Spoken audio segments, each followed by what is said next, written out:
Hello students, I am Aditya Kumar Jha. आज मैं class seven के इंग्लिश विषय का है ना शुरुआत करने जा रहा हूँ।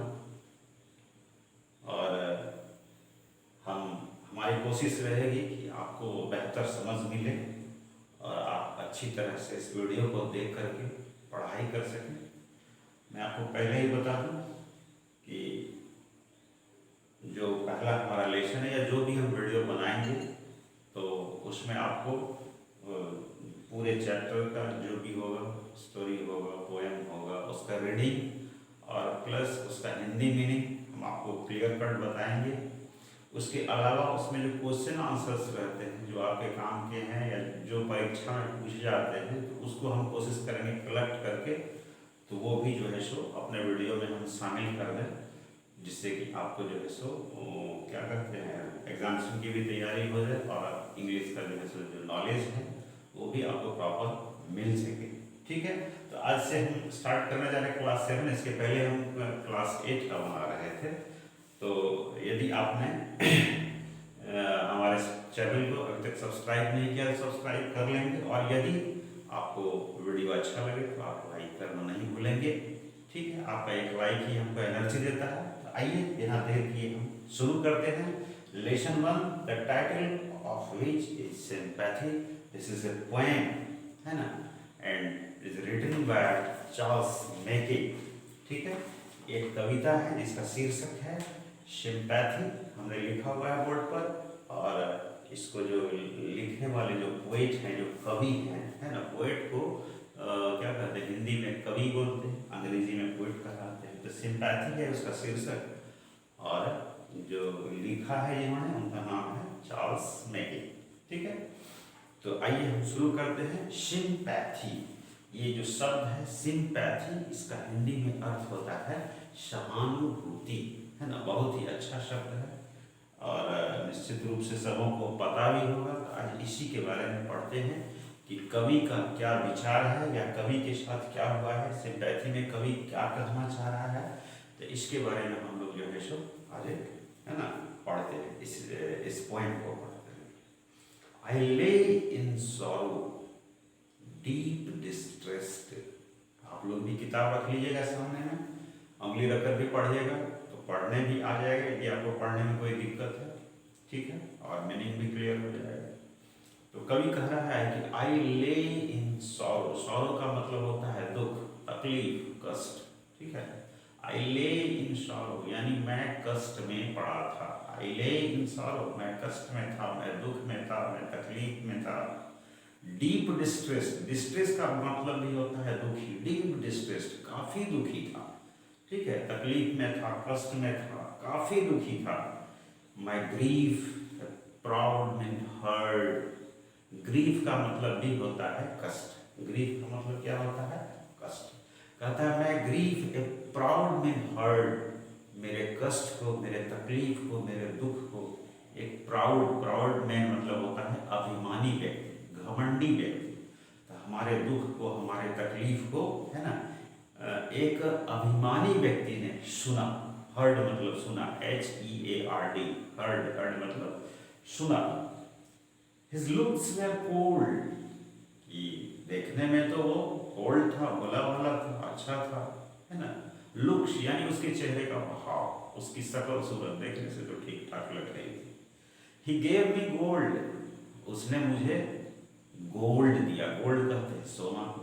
ठीक है, तो गोल्ड दिया, पैसा दिया, जो भी दिया तो उसने दिया। He gave me gold, कवि कहते हैं कि उसने मुझे गोल्ड दिया, पैसा दिया, जो भी दिया। But not a kindly word, सबसे जरूरी चीज है वो नहीं कहा। यदि कोई आदमी कष्ट में होता है तो हम उसे प्रेम से बात करते हैं, प्यार से बात करते हैं। उसको क्या कष्ट है, उसको क्या तकलीफ है, उसके बारे में हम उससे जानना चाहते हैं और हम उसकी सहायता करते हैं। लेकिन ये जो प्राउड मैन था या जो अभिमानी व्यक्ति था, इसने ऐसा नहीं किया। He gave him gold, कि सोना दे दिया, पैसा दे दिया। लेकिन जो एक सहानुभूति का शब्द होता है, जो दया का जो है ना, ये कुछ शब्द होता है, प्रेम का शब्द होता है, ऐसा कोई शब्द या वाक्य उसके लिए प्रयोग नहीं किया, सिर्फ पैसा दे दिया, सिर्फ गोल्ड दे दिया। ठीक है। अब कहता है कवि क्या कह रहा है, माई सॉरो पास्ट, पास्ट मतलब बीत गया, माई सॉरो पास्ट, मेरे दुख की घड़ी वो जो थी वो बीत गई, मेरा जो तकलीफ था वो दूर हो गया। I paid him back, paid मतलब देना, हिम बैक उसे वापस देना, आई पेड हिम बैक, मैंने उसे वापस लौटा दिया। क्या लौटा दिया? The gold he gave to me, जो स्वर्ण उसने हमको दिया था, जो पैसा उसने हमको दिया था, मैंने उसे क्या कर दिया? आई पेड हिम बैक, मैंने उसे वापस लौटा दिया। उसके बाद देन स्टूड इरेक्ट, इरेक्ट का मतलब होता है सीधा, स्टूड खड़ा हो गया, देन स्टूड इरेक्ट, उसके बाद सीधा खड़ा हो गया यानी तन कर खड़ा हो गया। और क्या? स्पेक माई थैंक्स, और मैंने अपना धन्यवाद उसको कहा। स्पेक माई थैंक्स, स्पेक बोला, कहा, क्या कहा? थैंक्स, धन्यवाद कहा। ठीक है। एंड ब्लेस्ड हिज चैरिटी, ठीक है, ब्लेस्ड का मतलब वैसे तो आशीर्वाद देना होता है, लेकिन यहाँ पर हम धन्यवाद ही कहेंगे। ब्लेस्ड हिज चैरिटी, उसने जो दान दिया था, उसने जो मदद की थी, उसके लिए उसको हमने धन्यवाद दिया। ठीक है। किस चीज के लिए? क्योंकि उस अभिमानी व्यक्ति ने क्या दिया था? गोल्ड दिया था, पैसा दिया था, उसके लिए उसको कवि ने क्या किया? ब्लेस्ड हिज चैरिटी, उसके है ना उस दान को या उसकी सहायता को उसने के लिए उसको धन्यवाद दिया। अगला स्टेज, आई ले इन वांट, फिर से कवि के साथ एक परिस्थिति आ रही है पूरा। आई ले इन वांट यानी फिर से कवि को क्या कहते हैं, कुछ जरूरत पड़ी है ना, फिर से वो कष्ट में, इन ग्रीफ एंड पेन, फिर से वो कष्ट में चला गया, दर्द में, है ना। ग्रीफ का मतलब कष्ट और पेन का मतलब होता है दर्द। तो कहता है कि फिर से, है ना, आई ले इन वांट यानी मैं चाहत में पड़ा था, इन ग्रीफ एंड पेन, कष्ट में पड़ा था, दर्द में पड़ा था। पुअर में, पुअर मतलब गरीब, पुअर में पास्ट, एक गरीब व्यक्ति है ना, पास्ट माय वे यानी पास्ट गुजरा, पास्ट माय वे मेरे रास्ते से गुजरा, है ना, यानी जहाँ वो था उस होकर के गुजरा। बाउंड माय हेड यानी उस गरीब व्यक्ति ने जब उसको देखा कि कोई दर्द से करा रहा है, कष्ट में पड़ा हुआ है ना, उसको सहायता की जरूरत है, तो वह जो गरीब व्यक्ति था जो उधर से गुजरा, ही बाउंड माय हेड, उसने मेरे शरीर को बांधा, या एक तरह से कहिए कि पट्टी की, है ना। And he gave me bread, उसने मुझे ब्रेड खाने के लिए दिया, मतलब रोटी खाने के लिए, ब्रेड मतलब रोटी, ठीक है, उसने मुझे रोटी खाने के लिए दी। ही गेव मी ब्रेड, उसने मुझे रोटी दी। He watched me night and day, watch का मतलब होता है निगरानी करना, वॉच का मतलब देखभाल करना। ही वॉच्ड मी, उसने मेरी देखभाल की, नाइट एंड डे, दिन रात, ठीक है ना, उसने मुझे दिन रात मेरी, है ना, देखभाल की, मेरी निगरानी की।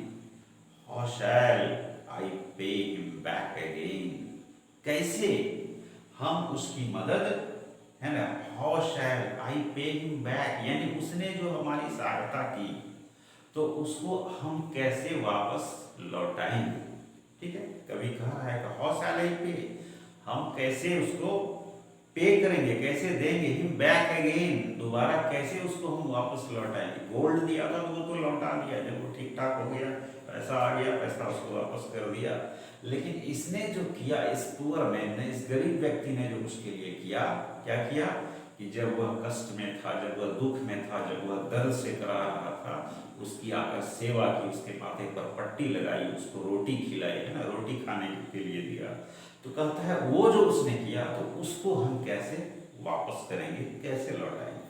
For all he did to me, for all he did to me, वो सारा जो उसने मेरे लिए किया उसको हम कैसे वापस करेंगे। ओह गोल्ड इज ग्रेट, कभी कहता है यहाँ गोल्ड इज ग्रेट, सोना कीमती होता है, ठीक है, बट ग्रेटर फार, लेकिन उससे भी ज्यादा कीमती क्या होता है, इज हेवनली सिंपैथी, जो सुखद, जो सिंपैथी है, सहानुभूति है ना, जो दूसरे के प्रति जो दया का भाव है, वो उस गोल्ड से, उस सोने से, उस पैसे से कहीं ज़्यादा कीमती होता है। ठीक है, तो ये था पूरा पोयम। तो इसको आप 2-3 बार जो है सो है ना सुन लीजिएगा, वीडियो को देख लीजिएगा अच्छी तरह से। हमको लगता है कि आप पढ़ने भी सीख जाइएगा और इसका अर्थ भी आपको क्लियर हो जाएगा। 2-4 बार यदि आप सुनिएगा तो याद भी हो जाएगा। ठीक है, तो इसके बाद हम आपके लिए जो है इसमें जो प्रश्न उत्तर है, तो जो क्वेश्चंस है, तो ज़्यादातर क्वेश्चंस को हमने कलेक्ट कर लिया है, आपके लिए लिखा है, और उसको जो है सो हम वीडियो में डाल देते हैं। आप उसका स्क्रीनशॉट ले करके उसको अपनी कॉपी में ज़रूर उतार लीजिएगा। ठीक है, और उसको अच्छी तरह से लिख करके आप उसको याद भी कर लीजिएगा। ठीक है, तो आइए जो है सो हम आपको इसको उपलब्ध करा देते हैं जो मटेरियल है। ठीक है, तो यदि वीडियो अच्छा लगा हो तो लाइक करना नहीं भूलिएगा, और यदि सब्सक्राइब नहीं किए हो तो आप सब्सक्राइब भी कर लीजिएगा। आइए अब जो है क्वेश्चन आंसर आपको हम दे दें।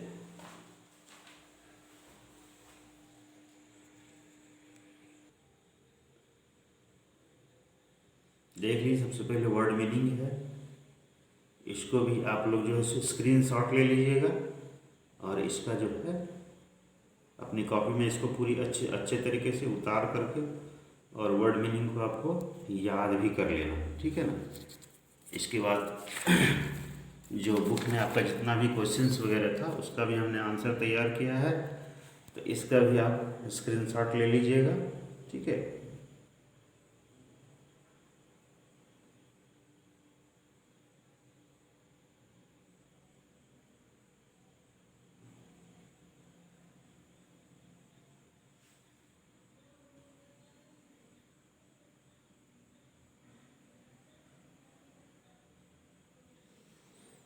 इधर से भी देख लीजिए।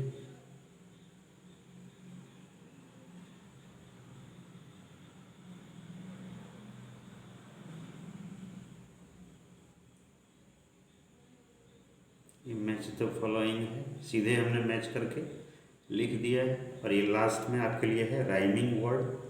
ठीक है, वैसे तो एक एक ही था, हम 3-3 करके आपको दे दिए हैं।